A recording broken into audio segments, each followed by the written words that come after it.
Hay caminos difíciles de recorrer, historias inhumanas que parecen imposibles de contar, inocentes maltratados, injusticias que fueron silenciadas. Pero hubo una que destaca, y no por ser la más violenta, sino porque en medio de ella hubo un acto de amor y entrega sin igual, que dejó una huella eterna en todos nosotros. Hoy parece el día más triste de la humanidad. El único hombre sin mancha pagando el pecado del mundo entero. Era época de Pascua, una fiesta en Jerusalén, o al menos eso se suponía. Pero lo que pasó ese día no fue un error, fue una elección voluntaria. Ciudad llena de voces que días antes clamaban Hosana, ahora gritando crucifícalo. Y llegó golpeado, azotado, en silencio. Jesús no gritaba, no peleaba y no se defendía, pero su cuerpo hablaba. Heridas de un látigo romano diseñado para desgarrar la dignidad. El rey de los judíos estaba siendo coronado, pero no con oro, sino con espinos. Y aún así, él sabía que no estaba siendo humillado, pues estaba a punto de ser exaltado. Sabía que pronto estaría sentado junto a su Padre, al Dios Todopoderoso. La decisión sobre su vida en manos de Poncio Pilato. Roma no tenía compasión, y la cruz no era solo un castigo, era una advertencia. Así termina cualquiera que se levante contra nosotros. En Pascua se daba la libertad a un prisionero, y entonces llegó una escena imposible de entender. Una decisión entre Barrabás, un asesino insurrecto, y Jesús, que predicaba amar al prójimo y sanaba enfermos. Jesús no era culpable, y Pilato lo sabía. ¿Qué mal ha hecho este hombre? Una pregunta que para siempre se quedó sin respuesta, flotando en el aire de un mundo que decidía rechazar a Dios mismo. El resultado ya lo conocemos. Gritos desgarradores que aún hoy duelen en el alma. ¡Crucifícalo! Y en ese momento la presión fue más fuerte que la verdad. Pilato se lavó las manos. El culpable fue soltado y el inocente fue entregado. Una cruz de 60 kilos sobre una espalda abierta, sobre un cuerpo que había llegado al límite. Y Jesús, paso a paso, no dejó de avanzar hasta el Gólgota, sin discurso, sin defensa, solo un propósito, un solo pensamiento: tú. Y colgado en la cruz un mensaje, no gritado, sino susurrado, desde el dolor, desde la sangre, desde el amor más incomprensible. 7 frases nada más, pero suficientes para un mundo que llevaba siglos necesitando escucharlas. Porque cuando todo parecía perdido, Jesús habló, y cada palabra lo cambió absolutamente todo. Y lo primero que Jesús dijo y otorgó fue una palabra de perdón para un mundo lleno de odio. Lucas 23:34 dice: Padre, perdónalos porque no saben lo que hacen. Y a mí me encanta que en esta sola frase de Jesús vemos 3 actitudes súper importantes del carácter y la actitud de Jesús, que es una actitud de perdón genuino. Cuando Jesús dice: Padre, perdónalos porque no saben lo que hacen, no solo pedía por el perdón de Dios sobre aquellos que lo estaban crucificando, más bien en ese mismo proceso Jesús también estaba decidiendo perdonarlos a ellos. Y piensa en todo lo que ya había sufrido hasta ahorita: los látigos, los golpes, las burlas, escupitajos, etcétera. Y todavía escuchar que él, clavado en un estado moribundo, todavía dicen: ¿eres el Hijo de Dios? Bájate tú mismo. A otros has salvado, sálvate tú. Oigan, dicen que es el rey de los judíos, sálvate a ti mismo. Chance hoy venimos cargando con huellas de dolor y odio aparentemente eterno, marcados por alguna persona en nuestras vidas. Chance huellas de forma física o otras de forma emocional, algunas que fueron intencionadas y otras que tal vez no lo fueron. Y hoy decimos: es que este desgraciado vil ser humano no merece perdón, ni siquiera se ha atrevido a disculparse conmigo. Es un desalmado que merece todo lo malo en este mundo y el peor karma del mundo que pueda existir. Pero veamos la actitud que toma Jesús. Porque incluso mientras él estaba siendo burlado, mientras él estaba siendo golpeado, mientras él estaba recibiendo toda hostilidad hacia él, al mismo tiempo él estaba perdonando sin escuchar una sola palabra pidiéndole disculpas. Recordemos que perdonar mantiene limpio y sano y puro tu corazón. Y eso es lo que Jesús estaba haciendo. Él necesitaba su corazón en este estado para todo lo que seguía. Ayer el pastor dijo algo súper potente que me encantó. El perdón estropea a Satanás. Y ese perdón de Jesús, bueno, dio la victoria definitiva sobre el enemigo. Y eso nos lleva a la segunda actitud de Jesús en estas palabras. En su sufrimiento, Él no pensó en cuánto le dolía. Él estaba pensando en nosotros. El propósito de Jesús no era cobrar venganza sobre aquellos que lo estaban lastimando, se estaban burlando. Bien, Jesús pudo decir, ¿saben qué? Ya me tienen hasta el gorro, voy a cumplir con lo que están pidiendo. ¿Quieren ver que así soy hijo de Dios? ¿Quieren ver que tanto puedo salvar mi ser intocable a todos ustedes? ¿Quieres ver que yo soy rey y mis órdenes son absolutas? Y mandar en segundos a un montón de ángeles para acabar con todos en minutos. Jesús podía hacerlo, pero no. Jesús no se fijó en el dolor que él pudiera estar sintiendo. No se fijó en el coraje que podría tal vez estar sintiendo también. No se fijó en nada de eso, no puso su mirada en eso. Jesús en este dolor no apartó su mirada de ti. De ti que tú estás sentado en este asiento, no apartó su mirada de ti mientras él sufría. El propósito de Jesús era darte a ti ese perdón eterno.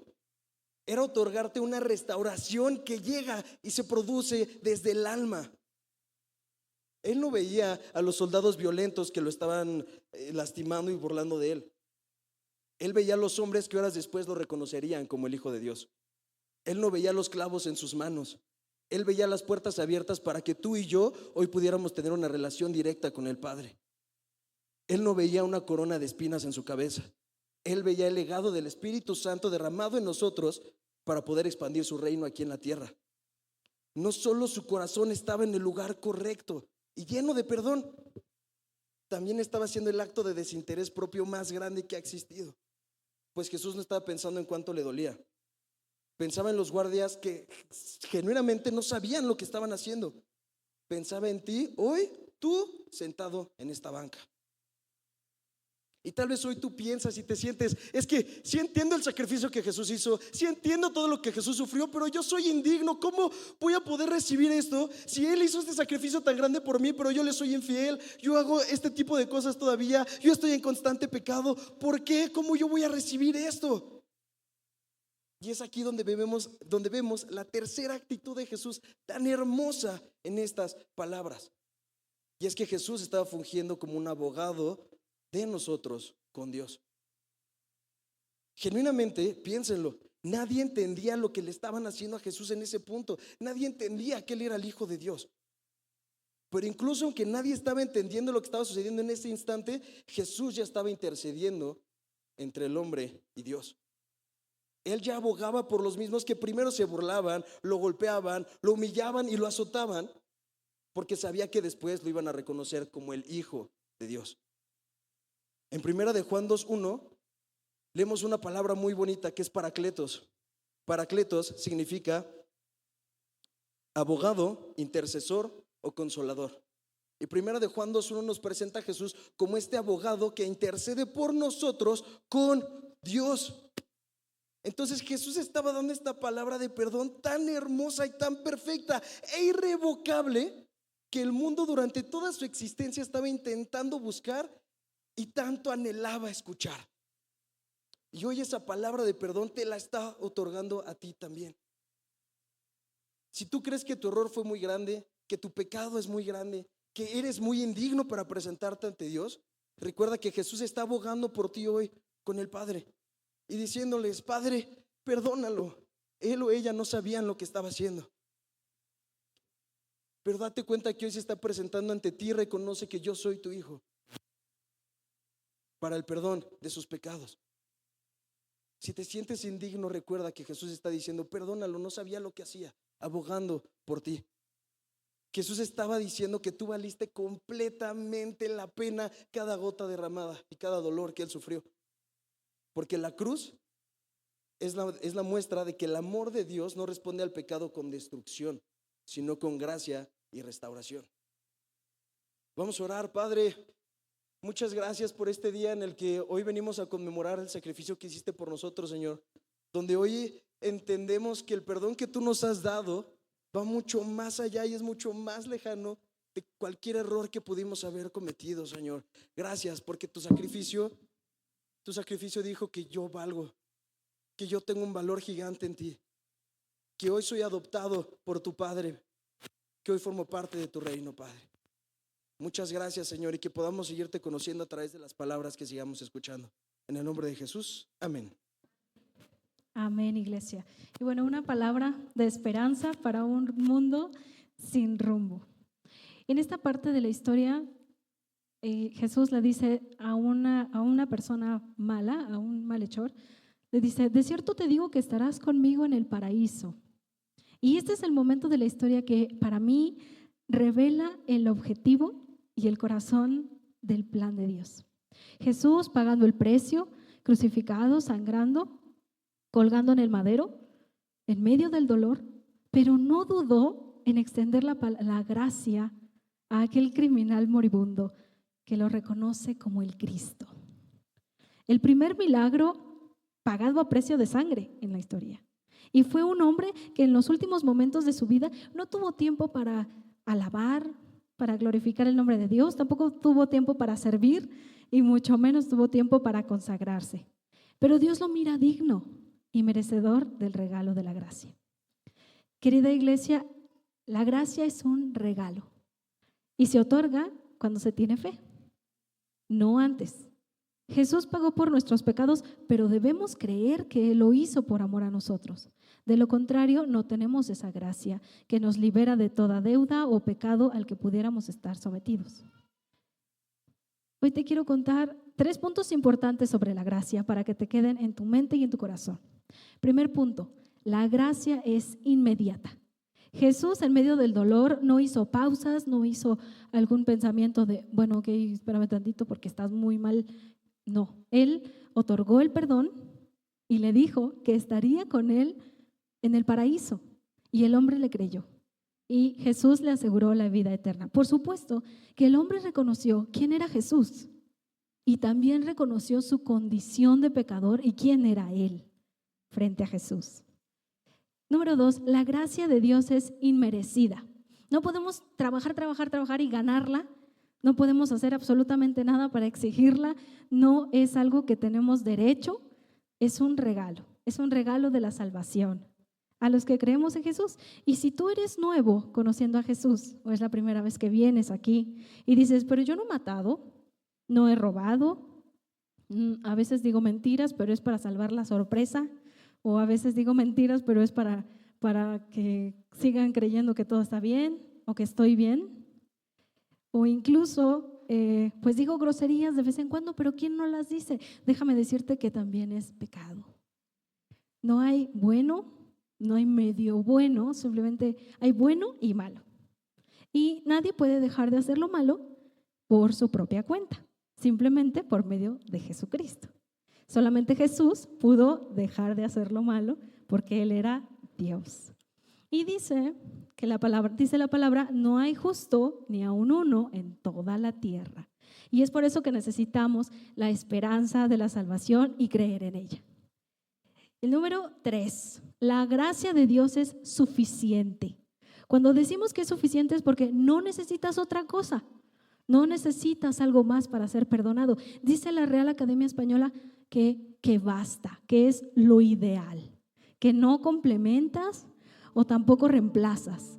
Quiere decir que necesitamos su gracia para alcanzar el perdón de nuestros pecados y nuestras faltas.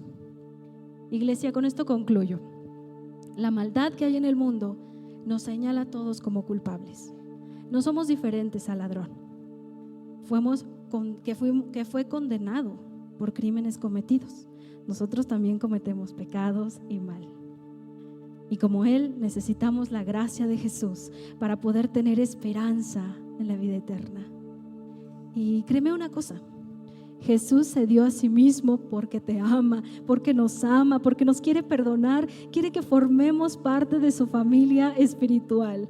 Y Dios dio lo que más amaba para que hoy podamos tener acceso a la esperanza de una vida con Dios y con Jesús. Fue por medio de la sangre. La sangre fue el precio que pagó para recibir nosotros hoy el regalo de la vida. Hay un texto bíblico en Isaías que me gusta mucho. Y creo que habla acerca de este momento en donde Dios entrega lo más preciado que tiene. Dice: Israel, yo te amo, tú vales mucho para mí. Para salvarte la vida y para que fueras mi pueblo, tuve que pagar un alto precio. Para poder llamarte mi pueblo, entregué naciones enteras como Sibá, Etiopía y Egipto. No tengas miedo, yo siempre estaré contigo, no importa dónde estés. Yo te llamaré y te haré volver a tu tierra y volverás a ser mi pueblo. Y si tú quieres apropiarte de este mensaje, de este versículo hoy, puedes tomar y en lugar de Israel poner tu nombre, poner José, Antonio, Arturo, Isaí. Yo te amo, tú vales mucho más para mí, y para salvarte la vida tuve que pagar un alto precio para poder llamarte mi pueblo. Entendamos la dimensión del amor, iglesia. Entendamos el sacrificio que dio Jesucristo por ti el día de hoy. Y si tú le crees a Jesús, y si tú crees que Él dio su vida por ti, para que tú pudieras tener un plan, para que tú pudieras tener esperanza, entonces celebra que Jesús se ha dado a sí mismo y te reemplazó, y nos reemplazó para que no tuviéramos que pagar el precio de la muerte y poder estar con Jesús en el paraíso cuando llegue el tiempo. ¿Por qué no te pones de pie, iglesia? Vamos a cantar una alabanza. Vamos a declarar que la sangre de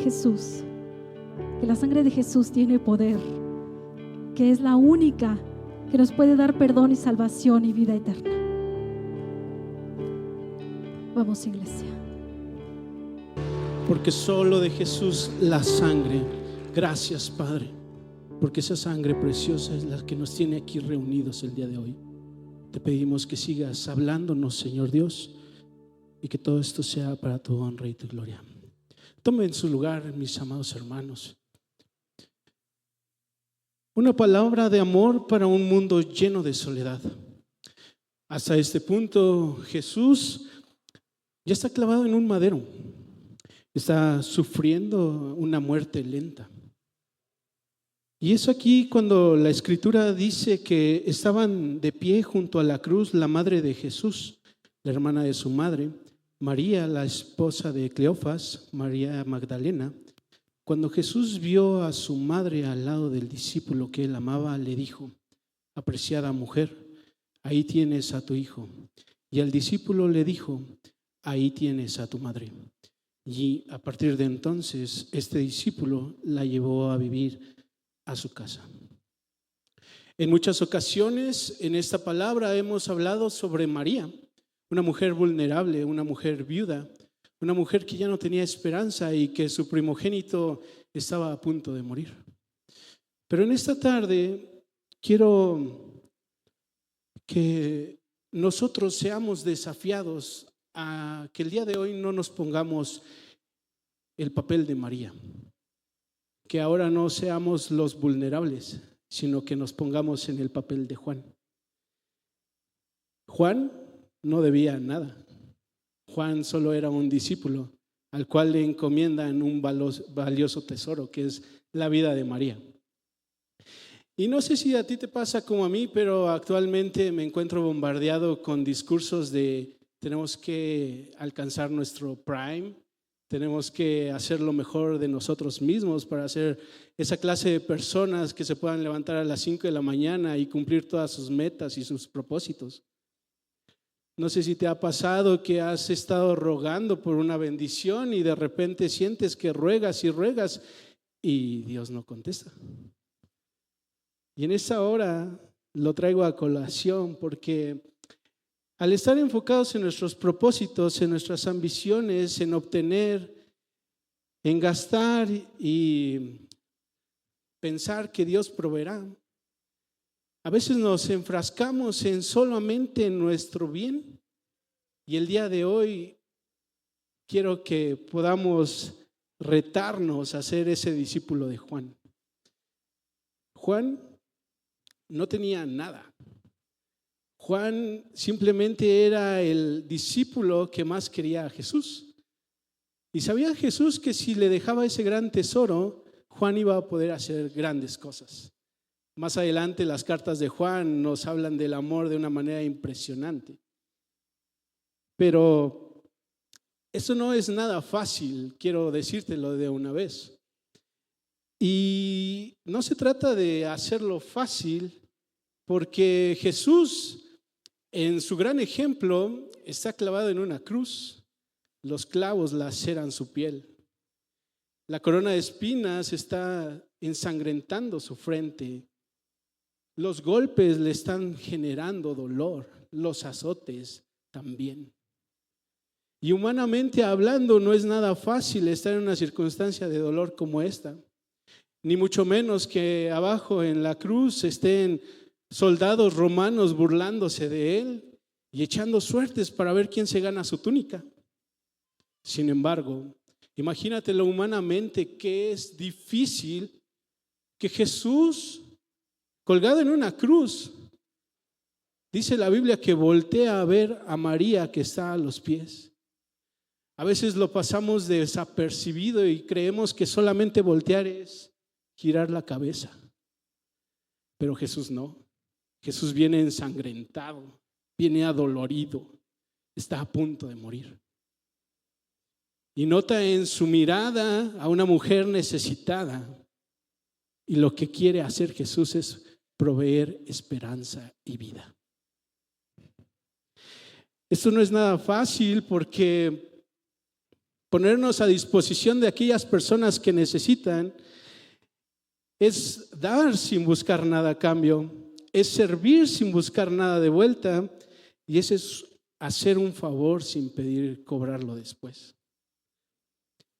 Esto solo es por amor a Dios. Lo que hace Juan y lo que te vengo yo a retar el día de hoy es hacer esos discípulos como Juan. En este mundo lleno de soledad, tú mismo puedes ver dónde hay necesidad. Y Jesús mismo te dice, no importa las condiciones en las que tú estés, yo estaba casi muerto y volteé a ver la necesidad. Y honestamente a mí me reta demasiado, porque el afán de la vida es muy rápido, porque a veces no nos detenemos, porque a veces creemos que pasar primero es lo mejor. Pero en esta hora quiero retarte a que seamos recordados como esas palabras que decía Jesús. Anímense unos a otros de la misma manera en que yo los he amado. Ámense unos a otros de la misma manera en que yo los he amado. No hay un amor más grande que el dar la vida por los amigos. Ustedes son mis amigos si hacen lo que yo les mando. Seamos esos discípulos amorosos que dejan a un lado la vanidad de perseguir los afanes de la vida y que empecemos a ver la necesidad que hay alrededor de nosotros. Si tú estás de acuerdo, inclina tu rostro y oremos. Bendito Padre Celestial, en esta hora, sin ser dignos ni merecedores de nada, Señor, tú nos has dado el gran ejemplo de la vida, Señor. El no estar esperando nada a cambio y siempre ser fieles y serviciales a ti. En esta hora, Señor Dios, queremos dejar nuestras vanidades en esta cruz. Queremos dejar aquello que nos atormenta, Padre eterno, y ser como tú. Poder ver la necesidad, Señor, y poder, Señor, esforzarnos por aquellas personas que necesitan escuchar de ti. Que podamos ser ese puente de amor con las demás personas y podamos ser ese ejemplo de vida en este mundo, Señor Dios. Te pedimos que tú nos llenes de ese amor sin igual y que nos permitas ser esos discípulos que honran tu nombre. En el nombre de tu Hijo amado, Cristo Jesús. Amén. Amén, iglesia. Una palabra de angustia para un mundo lleno de dolor. Dios mío, ¿por qué me has abandonado? El grito más desgarrador de toda la historia. ¿Cómo llegó el Hijo de Dios a este punto de clamor? Para entenderlo, tenemos que regresarnos al principio. Tú y yo, la humanidad, fuimos creados para estar en comunión y tener una relación íntima con Dios. En el Edén, Adán y Eva gozaban de esta intimidad perfecta con Él. Sin embargo, fueron tentados, pecaron y la muerte entró en consecuencia. Tras la caída, la humanidad no solo experimentó las consecuencias físicas de la muerte, sino también las espirituales.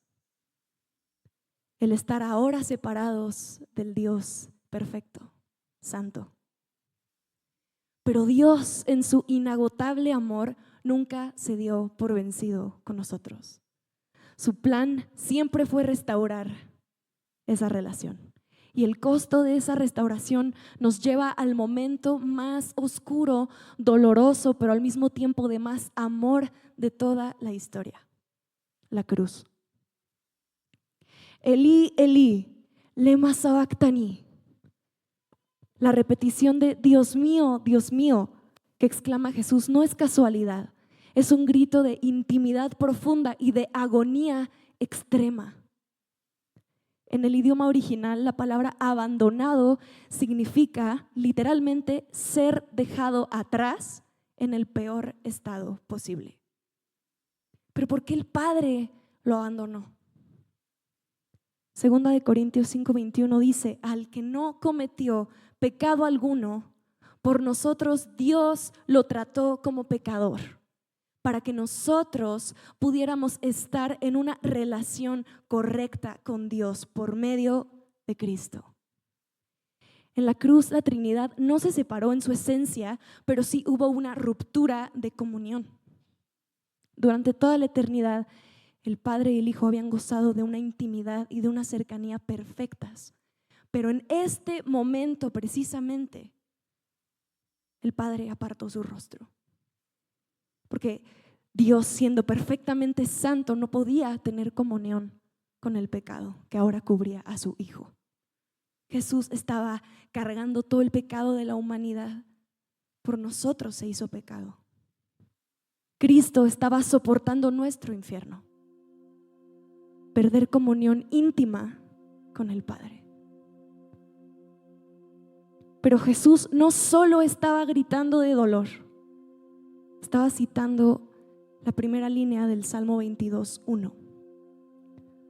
Un canto de lamento y a la vez de alabanza que apuntaba él mismo. Es un salmo mesiánico. En la cultura judía, decir la primera línea de un salmo era como evocar la canción completa. Jesús tenía en mente no solo esa primera línea, tenía en mente todo lo que este salmo expresa. Jesús estaba anunciando que sí, este era un grito desgarrador de agonía y de dolor, pero también de victoria absoluta. Cristo estaba sufriendo, pero sabía que la redención estaba asegurada. Cristo estaba anunciando lo siguiente, y cito, Salmo 22, del versículo 27 al final. Toda la tierra reconocerá al Señor y regresará a Él. Todas las familias de las naciones se inclinarán ante Él, pues el poder de la realeza pertenece al Señor. Él gobierna a todas las naciones. Nuestros hijos también lo servirán. Las generaciones futuras oirán de las maravillas del Señor. A los que aún no han nacido les contarán de sus actos de justicia. Ellos oirán de todo lo que Él ha hecho.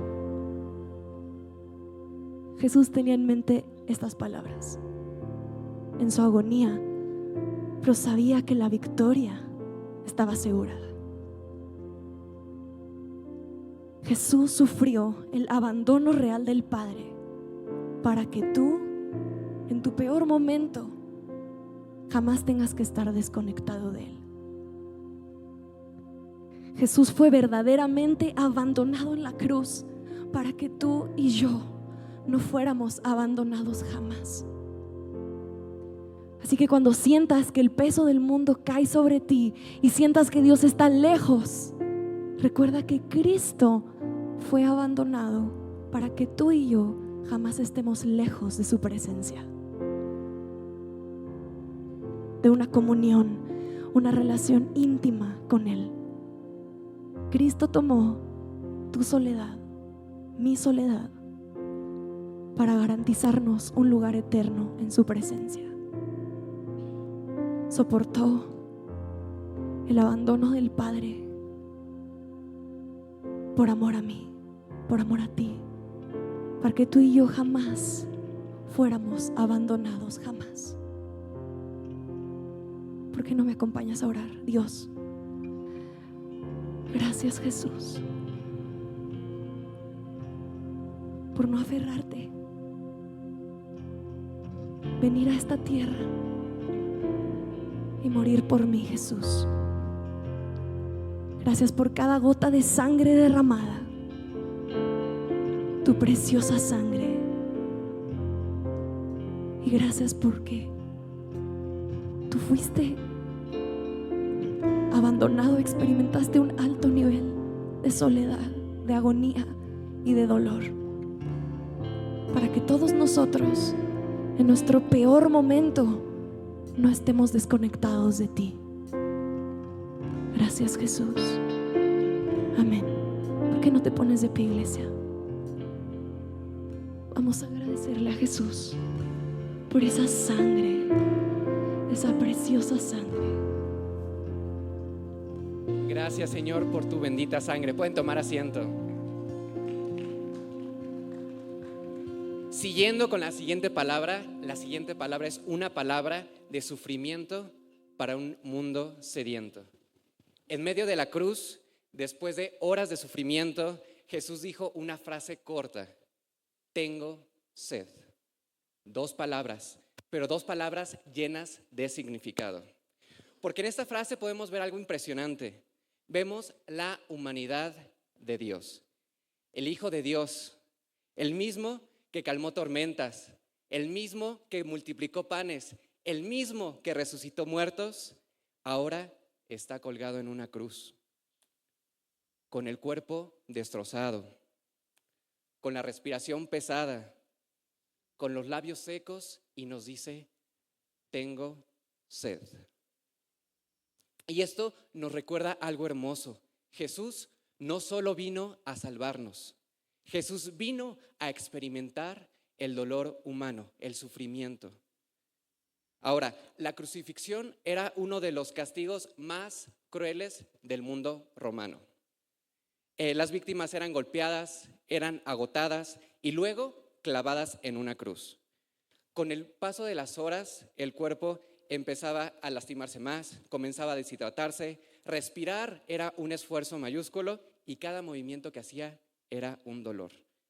Y cuando Jesús decía: tengo sed, no solo era para decir una frase simbólica que quedara marcada en la historia, era porque tenía una necesidad real. Jesús estaba sufriendo físicamente.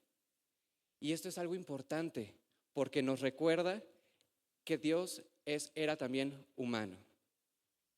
Él pasó sed y pasó por el dolor que nosotros pasamos. ¿Okay? Y cuando Jesús dijo esta parte, es importante porque nos recuerda que Dios no es un Dios lejano, es un Dios cercano. Es un Dios que pasó por lo mismo de nosotros.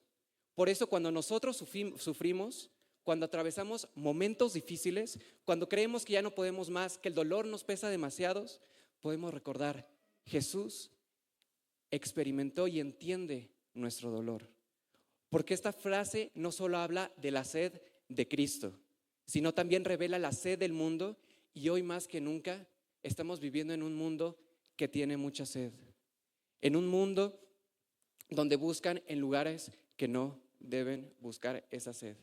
Y esta gente intenta saciar esta sed de muchas maneras. Algunos lo pueden encontrar o buscar en el dinero, otros lo van a buscar en el éxito, otros en relaciones, en fama, en placeres, y así podemos encontrar y buscar muchas cosas. Pero tarde o temprano vamos a darnos cuenta y descubrir algo: que nada va a lograr llenar esa sed sino Cristo. Nada va a poder complementar el corazón, nada va a poder llenar ese vacío que sentimos sino Cristo. Sí, podemos tener dinero y aún así sentir un vacío en nuestro corazón. Podemos tener fama y aún así sentir soledad.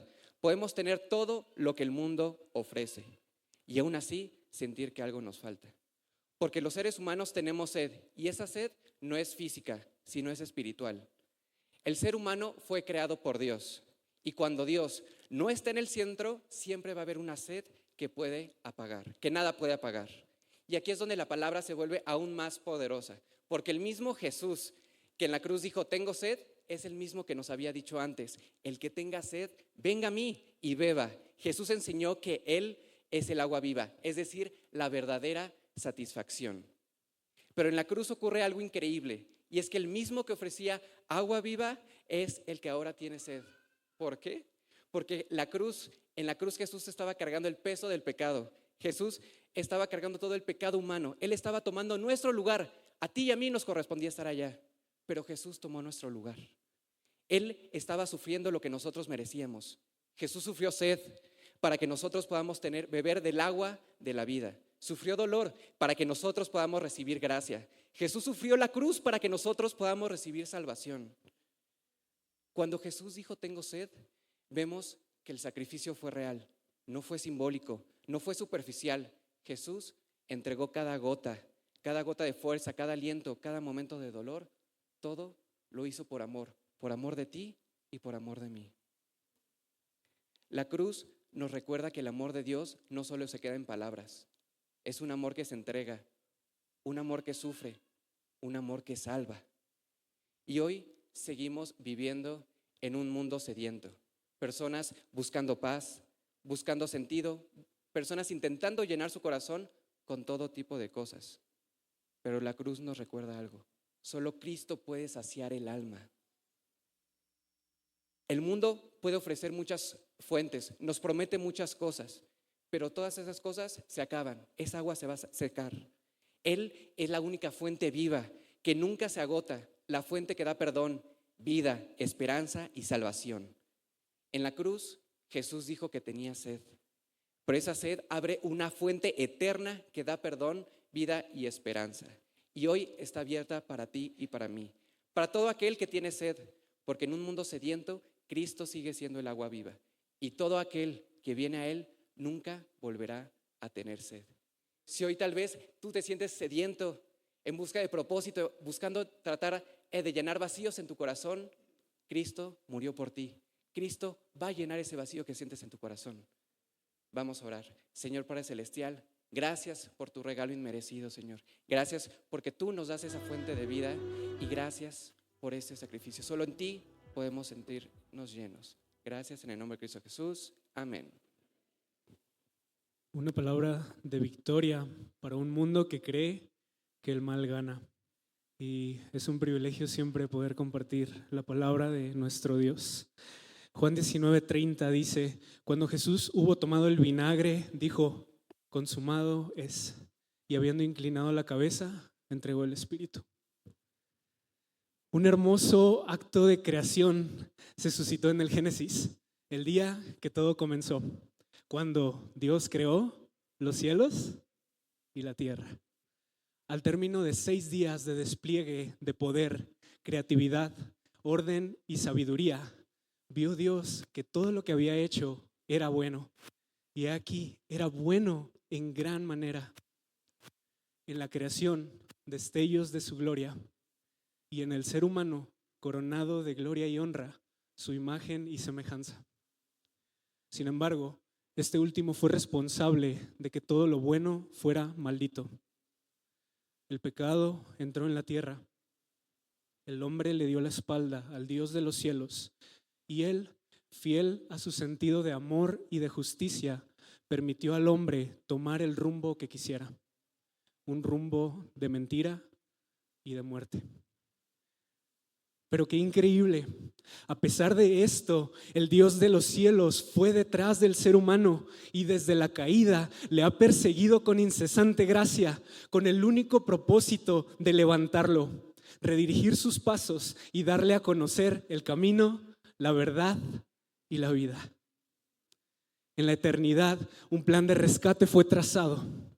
El plan, la misión de Dios, cuyo propósito era claro y alcanzable. salvar a la humanidad de la condenación eterna y reconciliarla con el Dios de los cielos. Desde entonces, el plan fue puesto en marcha. Naciones nacieron, templos se erigieron, reyes se levantaron y profetas lo anunciaron.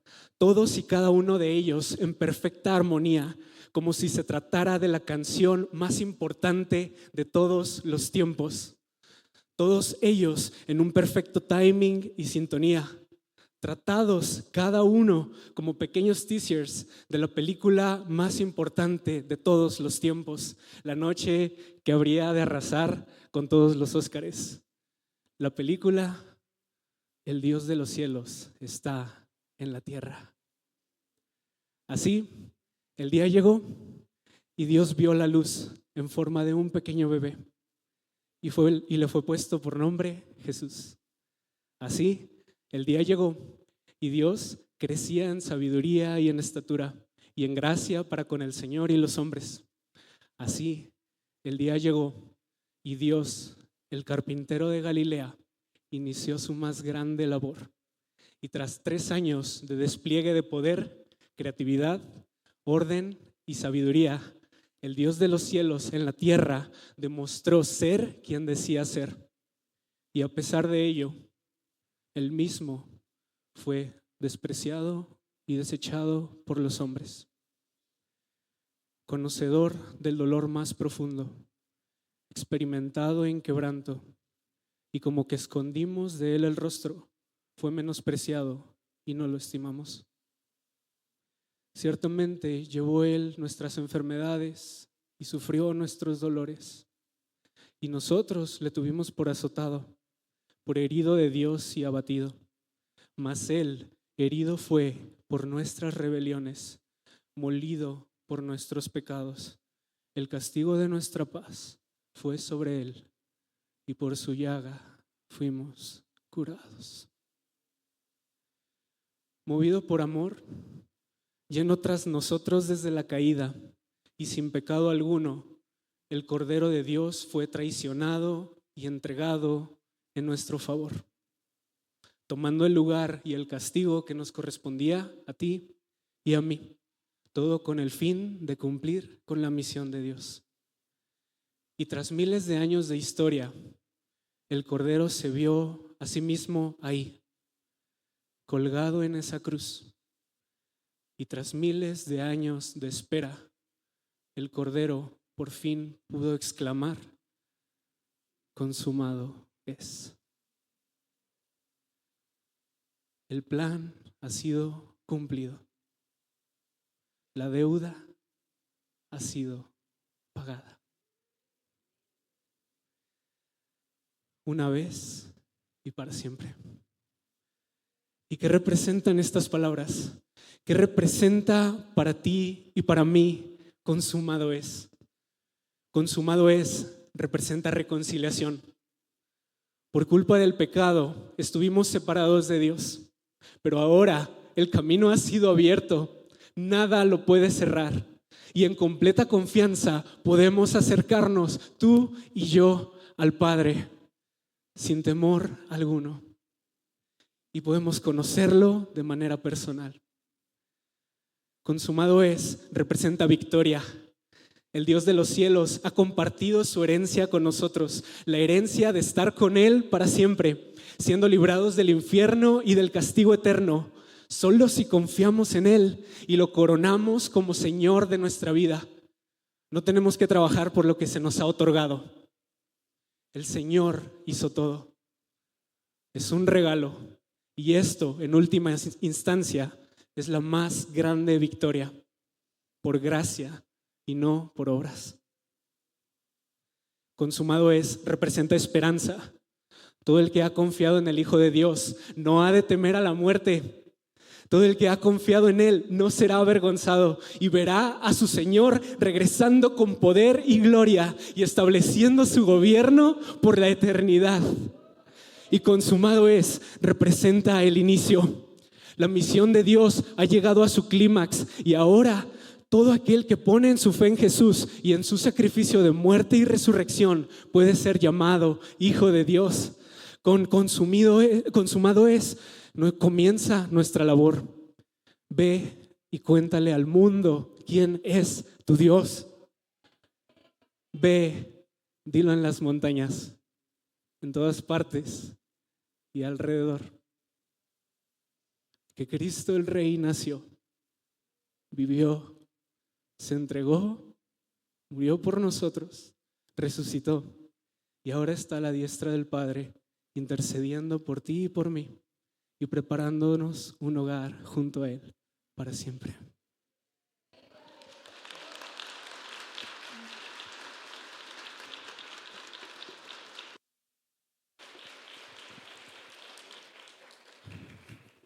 Iglesia, no pierda la perspectiva de la cruz, porque el tema de hoy es la cruz. Y las últimas palabras de Jesús en esa cruz fueron: Padre, en tus manos encomiendo mi espíritu. Padre, en tus manos encomiendo tu espíritu. Y aunque poco antes Jesús había clamado y había dicho a Dios: Padre, ¿por qué me has abandonado? Él lo hizo.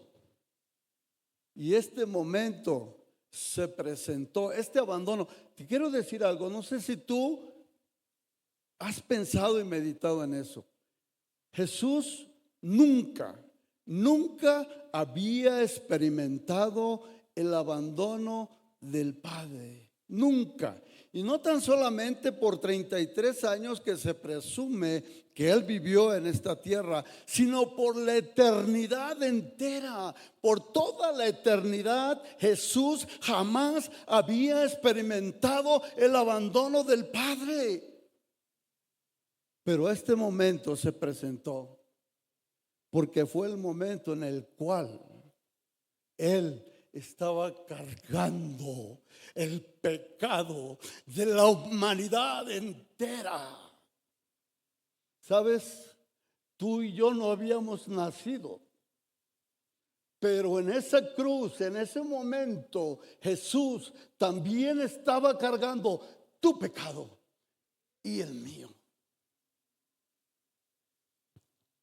También estaba cargando tu pecado y el mío.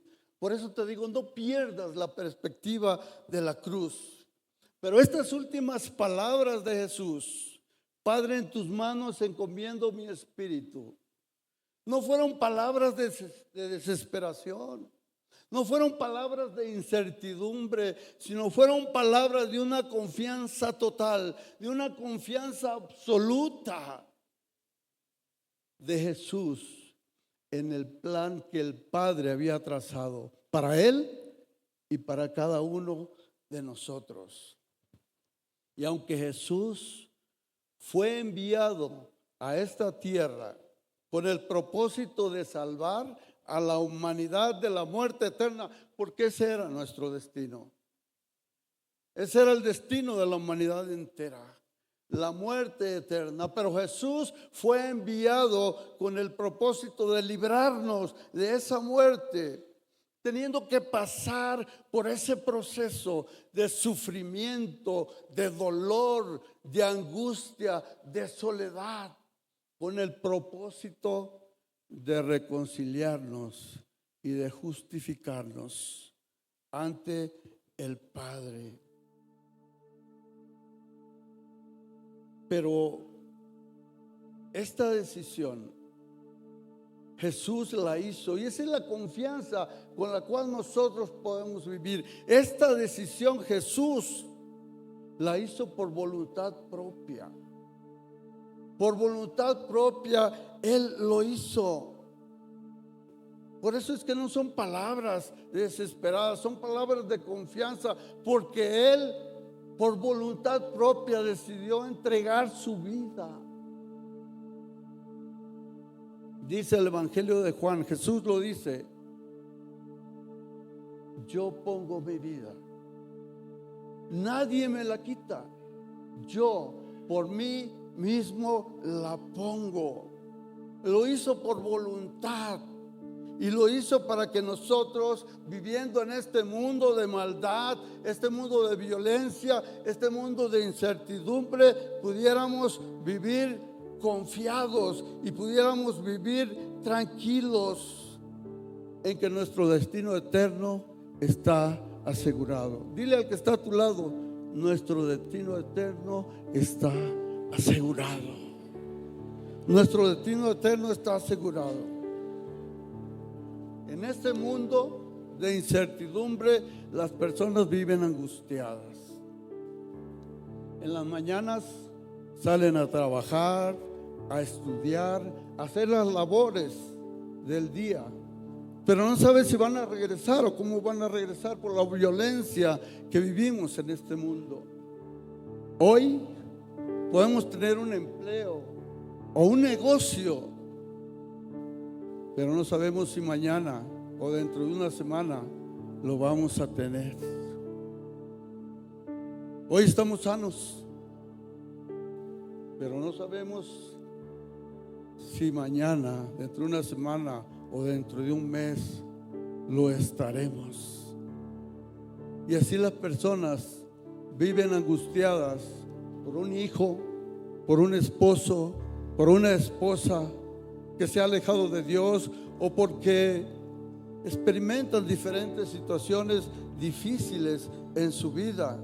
Y así como esto, hay muchas cosas que nos mantienen a las personas en incertidumbre, viviendo con inseguridad y viviendo con temor. Pero estas últimas palabras de Jesús: Padre, en tus manos encomiendo mi espíritu, Él estaba concluyendo y cumpliendo con un propósito. Él estaba concluyendo con un propósito. Estas fueron las últimas palabras, pero Él concluía un propósito para que tú y yo, a todos aquellos que crean en Él, pudiésemos vivir en este mundo de incertidumbre, de maldad, de violencia, confiados en que Jesús ha vencido al mundo. Eso dice la Escritura. Y Él ha vencido la incertidumbre que nos quiere mantener atados a la angustia, que nos quiere mantener atados a la tristeza, que nos quiere mantener atados a la soledad y a la depresión. Él ya lo ha vencido. Y estas últimas palabras de Jesús: en tus manos encomiendo mi espíritu, determinan nuestro glorioso destino eterno. ¿Sabe cuál es ese? Estar para siempre en la presencia de Jesús. Estar para siempre en su presencia. Esta es la esperanza que nosotros tenemos. Y es la confianza de aquellos que creemos en Él. La manera en que Jesús murió nos deja una enseñanza fundamental. Si nosotros podemos confiar en el Padre como Jesús confió en Él, nosotros podemos vivir con seguridad. Cada creyente podemos vivir con seguridad. ¿Sabes? Esteban fue apedreado por predicar el Evangelio, y también sus últimas palabras fueron: Señor Jesús, recibe mi espíritu. Y así nosotros y cada creyente, ¿verdad?, podemos vivir en esta confianza. Jesús nos abrió el camino para que si nosotros podemos confiar en el Padre, también podamos vivir confiados, así como Jesús vivió confiado en lo que el Padre tenía trazado para Él, porque Él tiene el control de todo. ¿Sabes? Esto a veces parece un cliché, Porque cuando alguien viene y te platica los problemas que vive, si está enfermo, si no tiene empleo, si está pasando por alguna necesidad, muchas veces, ¿qué es lo que le decimos? No te preocupes, el Señor tiene el control de todo. Pero a veces lo usamos como un cliché, pero no lo es. No es un cliché, es una gran verdad absoluta. Dios, el Señor, tiene el control de todo. Él tiene el control de todo. Y yo te quiero decir, iglesia, y con esto termino, vivamos confiados en lo que Él hizo. La cruz no representa derrota.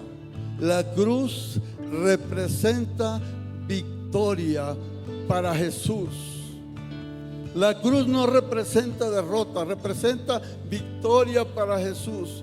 Mire, el gusto de los enemigos de Jesús y del propio Satanás duró solo un momento, creyendo que habían vencido a Jesús, crucificándolo en una cruz y haciendo que muriera en una cruz. Pero solamente esto les duró un momento, porque ¿sabes qué?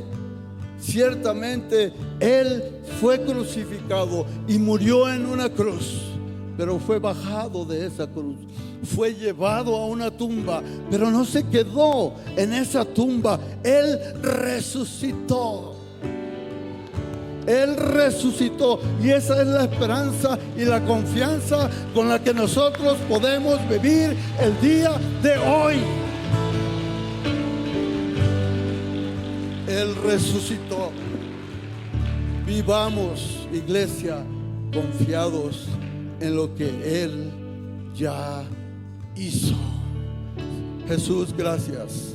Gracias, Señor, por la esperanza y la confianza que tú nos das, de poder vivir y poder enfrentar este mundo de incertidumbre, de maldad y violencia con la seguridad que tú nos puedes dar.